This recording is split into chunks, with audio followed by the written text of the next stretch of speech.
Article 153 of the Constitution. The cabinet is accountable to Parliament. Mr. Speaker, those two articles read together place the Parliament of the Republic of Kenya at such a position that when you are required to appear before either a committee of Parliament or a plenary sitting of Parliament, then everything else must stop. Mr. Speaker, this is just plain reading of the law. And you know, when now I see my brother, my very good friend, the Senator of Garicho, who is also the majority leader, getting emotional and saying that Senator Sifuna should be taught a lesson. Mr. Speaker, I'm wondering, between Senator Sifuna and the CS for Treasury, who needs to be taught certain lessons? Mr. Speaker, just allow me to finish. Mr. Speaker, this is a serious matter. In fact, Mr. Speaker, this is so serious. And you know what? Let us test our own powers and privileges as Parliament. Let us put that to test. Mr. Speaker, you can order the Sergeant at Arms or the Inspector General of Police to present the Cabinet Secretary for Treasury here today, this morning. Mr. Speaker, you know, we cannot say that Parliament has been disregarded, and every time that we are disregarded, then we permit those people that disregard the Senate to continue doing their things and doing bad manners. Lastly, Mr. Speaker, Senator Riyot, you should not feel bad when Senator Sifuna says that the CS Treasury is learning bad manners. Point of order, just a minute. Oh, Savannah. Thank you. Thank you, Mr. Speaker. Mr. Speaker, at the sitting of the Senate Business Committee yesterday. What is your point of order regarding what is... No, I thought you were giving me an opportunity. No. To, you are... Sorry. I thought you had concluded. You are very experienced member. I am very sorry. When you raise a point of order, you are standing on a point of order. Speaker, I thought you had concluded. What is your point of order? I thought you... Then I'll have my time if you... Senator Wambua, conclude. If I'm able to catch your eye. Less than a minute. You know, we defer to Senator Halwale, honestly. Surely, I was on my feet. And you're a leader in this house. Mr. Speaker, we are saying you should actually order Masengeli to bring the Treasury CS here in this house. Mr. Speaker. Lastly, I was saying that, you know, when Senator Sifuna says that the CS Treasury is learning bad manners and bad behavior from the Kenya Kwanza administration, that is a statement of fact. That this administration is very ill-mannered. That's what it is. This administration has refused many times to appear before this Senate.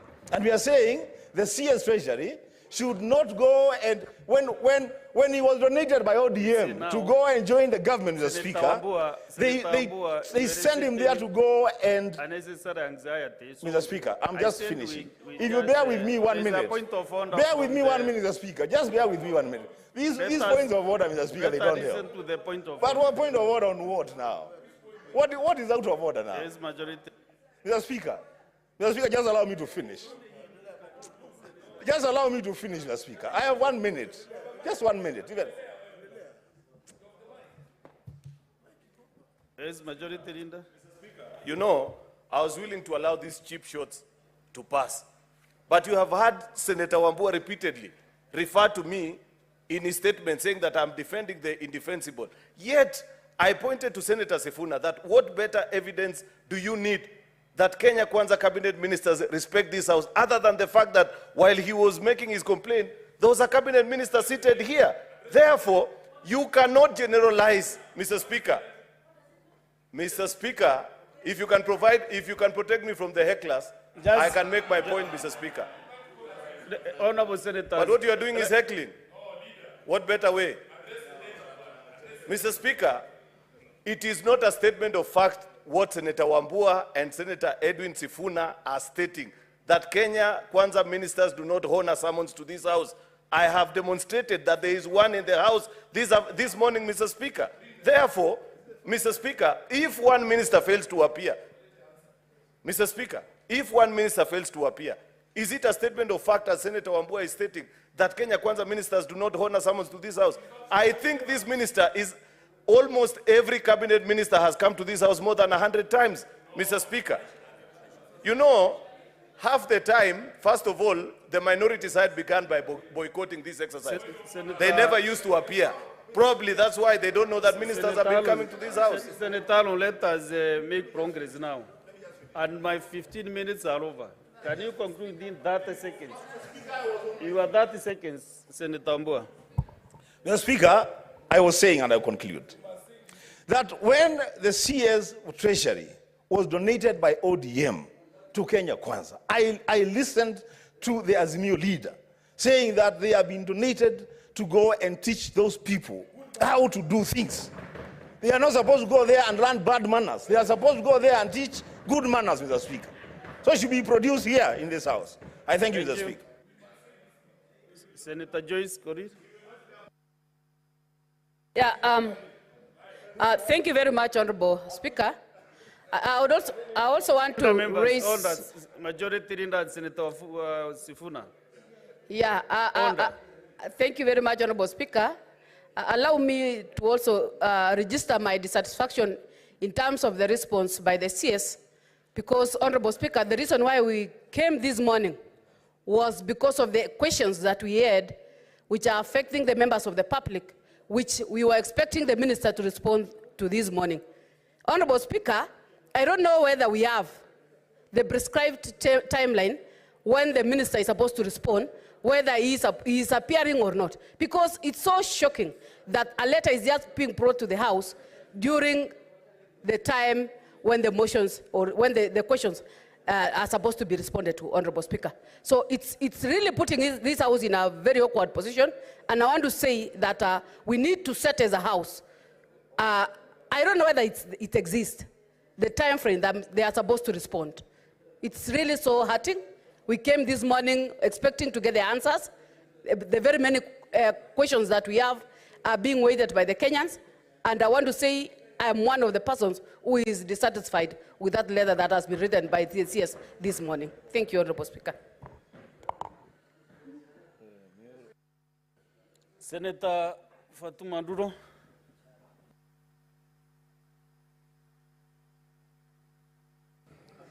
Thank you, Mr. Speaker.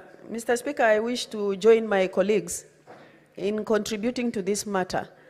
Mr. Speaker, I don't want to say much because much has been said, but this matter is not about a political party. It's about an individual member of cabinet who should take up their responsibilities. Mr. Speaker, I really feel frustrated because there is nothing happening in this House as far as summons or invitation of this House is concerned. Mr. Speaker, we either pack and go home, or we take our matter seriously, because things are not actually going through the right direction. Mr. Speaker, I'm going to bring a statement on the floor of this House. We have a governor officiolo who has refused to appear before all the committees of the House. He has even taken a committee of the House to court, Mr. Speaker. Mr. Speaker, we have our mortuary that is not working for the last 1 year, and I brought a statement to the floor of this House earlier this year, Mr. Speaker. So, Mr. Speaker, we should put our acts together. Otherwise, we have no business sitting in this House, and this matter must be taken seriously, Mr. Speaker. I thank you. Senator Mbadi. Asante Bwana Spika.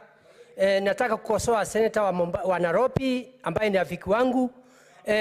Mr. Mbadi sio wa Kenya Kwanza, ni sahihi tuko kwa serikali ya muungano. Kwa hiyo kupigia sisi kelele kusema yeye ni wa Kenya Kwanza, hiyo ni makosa kubwa sana. Ya pili, rafiki wangu, nataka nikwambie, wakati ulikuwa pitisha cabinet secretary wao kuingia hapa, wewe ulikuwa umetimua, ulikuwa nje, haukuwa unatuunga mkono. Ya mwisho ningetaka kusema Mheshimiwa Mbadi amefanya makosa kukuja hapa, angekuja tumuulize maswali, kwa sababu unajua sisi kuko na ile pesa ambayo tunalipia wafanyikazi wetu, pesa ya usuru anja tulipe kwa kipindi ya miezi 3.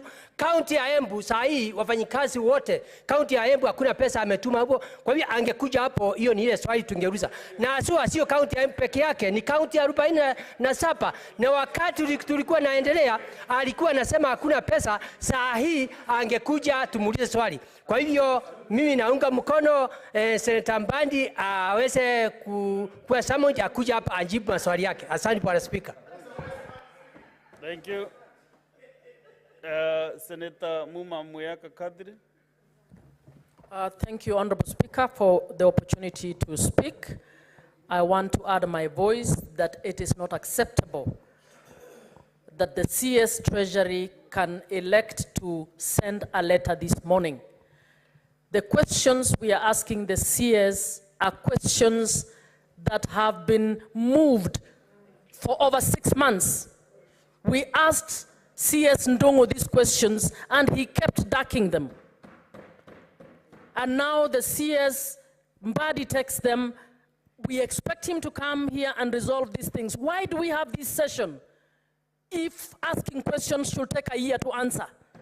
All of you are celebrating this session, indicating that it will be useful. Why do we have it when it takes a year for a CS to actually respond? In this case, 2 CSs running away from responsibility. I think we need to take this seriously, and it is bad manners. You can call it whatever government you want to call it. It's your government. It is bad manners. Last but not the least, Senator Murango, James. Asante sana Mstahiki Speaker kwa kunipa nafasi kuchangia hili jambo. Ya kwanza niseme ya kwamba tunapokuja hapa, wakati tunakuja kukutana na mawaziri, tunakuanga na vitanda za kulala, tunakuanga na mahali ya kwenda. Hatukuangi tumekaa tu bila kazi ya kufanya. Wakati tumekuja hapa kufanya hilo jambo, na ukumbuke Mstahiki Speaker kwamba Jumatano zote hakuna kamati ambayo inakaa kukandili ama kuangalia jambo lingine lolote, kwa sababu tumetenga wakati muhimu kuja kujadili maneno kama haya. Wakati waziri ameitwa anakosa kuja, tunaweza mtetea, lakini hiyo si haki kwetu na si vizuri kwetu. Kama Senator Mondega anavyoongea, kama anajua pesa ya Embu imechelewa kwa muda ya miezi 2-3, angejua leo kama yeye mwenyewe anajali masirai ya watu wa Embu, sio kutetea mwenye hakuja kujibu maswali. Hiyo ni kusema ya kwamba hata yanaridhika na hali ilivyo katika kaunti zetu zote 47. Kwa hivyo ningesema ya kwamba sisi pia tusiende chini kwamba sisi tutakuwa tu tunakaa chini kama watu hawana kazi. Tukiita mtu na aji, tuwe na sheria ambayo itakuwa inamfanya awajibike kwa maneno ambayo amefanya. Kwa muda kumekuwa na madharau ya mbunge ya seneti na wale ambao wameteuliwa kutoka mbunge la kitaifa.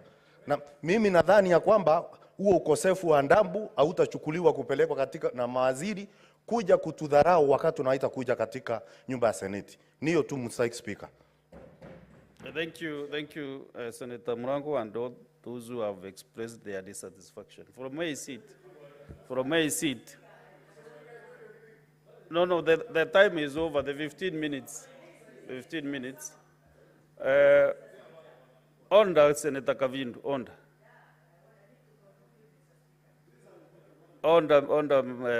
Senator Kavindu.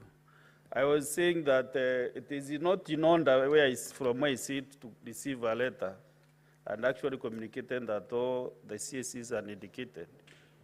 None of them had expressed that they will not come to this session this morning. But it's not in order to just receive a communication from the CS when the session is on. And therefore, senators, we cannot be lamenting every day in, day out.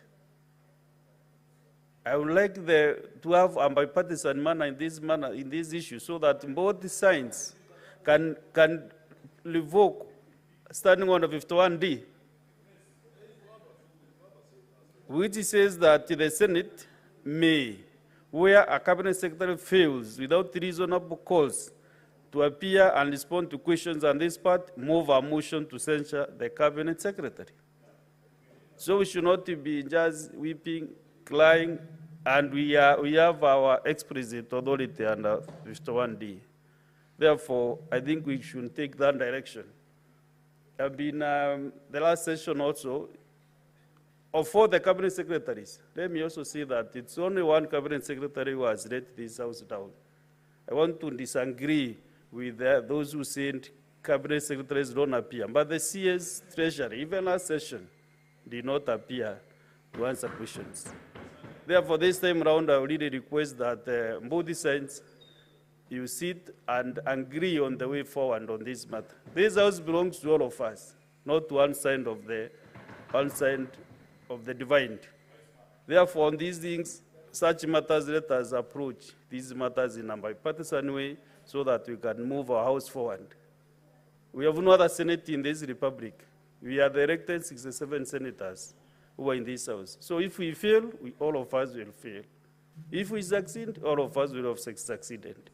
Therefore, now I request the Sergeant at Arms to bring in the CS for labor and social protection.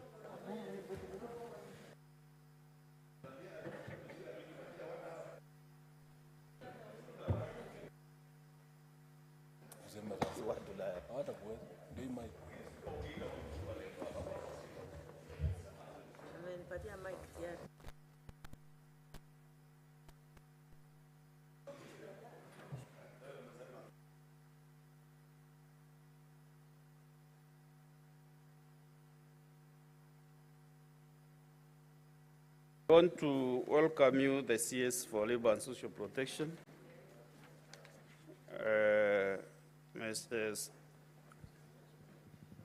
So that you can answer these three questions.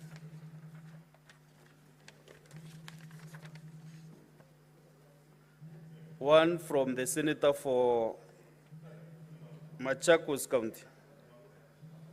The other two, the members who asked the other question is not around, but I can see is around. So we start with your question, Senator Kavindu. So waziri, karibu sana katika Senate. Okay, proceed. Thank you, Mr. Speaker, for this opportunity to be able to ask my question. Let me first of all start by congratulating the CS for Labor for appearing here. And severally, he has appeared before the committees. But before I ask my question, Mr. Speaker, I want to say that the CS Treasury has done very wrong because there is no money in the counties. We have not paid our offices in the counties for the last 3 months because of exchequer. Senator Kavindu. Yeah, I'm coming to my question, Mr. Speaker, but I needed to say that. I know that. I was only commenting on what we were commenting before. I'm done. Now I'll ask my question, Mr. Speaker. Thank you. Honorable CS, this concerns, my question is, could the ministry consider collaborating with the Sifuna? Well, let me ask my question, please. Don't interrupt me. Could the minister consider collaborating with the consortium of the 7th August 1998 victims to identify and enroll surviving Kenyan victims of the 1998 bombing of the United States of America Embassy in Nairobi into the social assistance program currently being implemented in the ministry and by the ministry? Thank you. CS.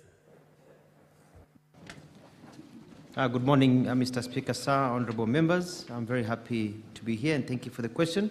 Before I start, I just want to say that I'm accompanied by my two principal secretaries, PS Mwadime of Labor and PS Motari of Social Protection, and Mr. Kasses, Senior Deputy Labor Commissioner, and many other CEOs and MDs, NEA and others. We've come, the whole team.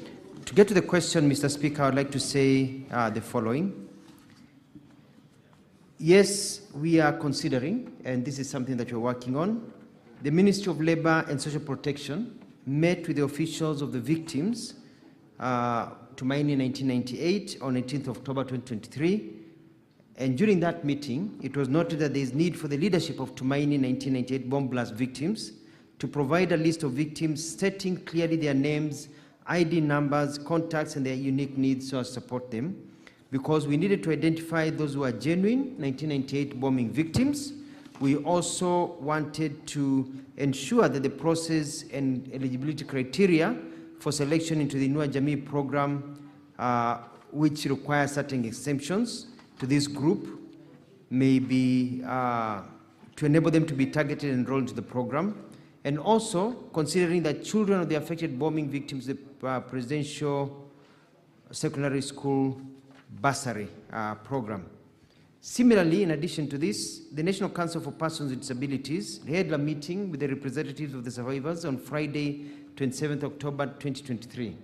In the meeting, the team was taken through a detailed presentation of the Council's mandate and potential areas where the victims can be supported, including scholarships for disabled children, recommendations for tax waivers for persons living with disabilities, and provision of assistive devices, among others. It is noteworthy to mention that no list of victims, Mr. Speaker, has been availed to my ministry to confirm whether they meet the eligibility criteria for enrollment into the Inua Jamii program.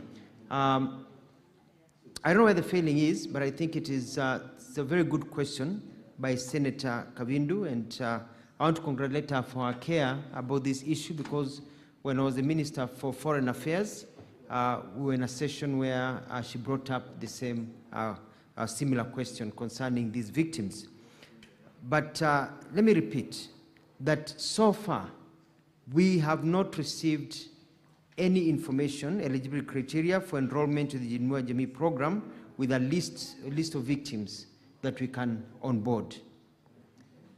Mr. Speaker, the possibility of including the survivors in the social assistance program is very high. The State Department for Social Protection and Senior Citizens Affairs within the Ministry of Labor and Social Protections implements 3 social assistance programs. One is the Inua Jamii program, which targets older citizens aged over 70 years and above, poor households taking care of persons with severe disability, and orphans and vulnerable children. When you look at the older persons, there is an older persons cash transfer. And as you know, our president directed that before his salary and the salary of ministers and public servants is paid, that the money is paid to our Inua Jamii recipients. One must be above 70 years old and a holder of a Kenyan national ID to qualify for the older person's cash transfer, and should have a caregiver with a valid Kenyan national identification card, and must not be in any government pension to avoid double dipping. Now, when it comes to orphans and vulnerable children cash transfer program, poor Kenyan households with any one or more of the older persons or of children, vulnerable orphans and vulnerable children aged between 0 and 17 years, or basically 0.1 and 17 years, is a permanent member. A household with a caregiver is chronically ill and unable to perform his or her duties, and lastly, a household not benefiting from similar social assistance programs. C, for those with people with severe disability cash transfer program, they are meant for a poor household with a person with severe disability who requires 24-hour care, a household not enrolled in a similar program, and a beneficiary who is a Kenyan citizen. In order for the victims, and I think Madam Kavindu Senator will agree with me, for the victims of the 1998 National United States Embassy bombing survivors to be included, they should meet the criteria, which is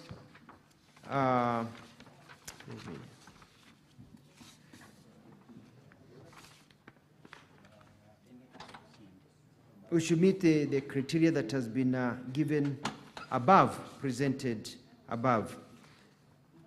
I would also like to point out, Mr. Speaker, that in the case, because this case happened in, it's been over 18 years now since the bomb blast happened, and if there are children who are affected or